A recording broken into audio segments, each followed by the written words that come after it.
बेकायदा मुरुम उपसा करून वाहतूक करणारा महसूल पथकानं पकडला टिप्पर. 2,20,400 रुपये ठोठावला दंड.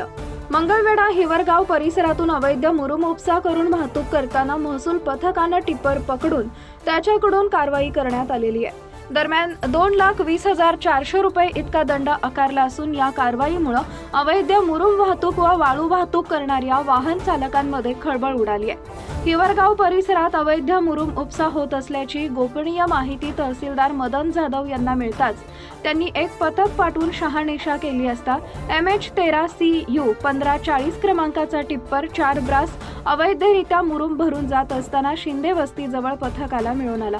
पथकानं तात्काळ हा टिप्पर ताब्यात घेऊन तहसील कार्यालयाच्या आवारात आणून लावला असून या टिप्परला गौण खनिज विभागानं 2,20,400 रुपये इतका दंड ठोठावलेला आहे. चोर सोडून संन्याशाला फाशी देण्याचा हा प्रकार आहे. मंगळवेढा तालुक्यातील बटन इथं वाळू ठेका सुरू करणे कामी रस्ता भरण्यास मुरुम टाकायचं काम सुरू आहे. गेले 12 दिवस झाले 6 टायर व 10 टायर टिप्पर ब्रह्मपुरी ते दामाजी कारखाना उचेठाण मार्गे दिवस रात्र सुट्टी दिवशी देखील मुरुम वाहतूक सुरू आहे. ठेका मंजूर मंगळवेढा तालुक्यात मुरुम आणला जातोय. पंढरपूर तालुक्यातून सरळ रॉयल्टीच्या नावाखाली अवैध उत्खनन व वाहतूक सुरू आहे. उत्खनन व टाकलेला मुरुम याचा पंचनामा वरिष्ठांना सादर करणं गरजेचं असताना महसूल खाते जाणीवपूर्वक टाळाटाळ करत आहे.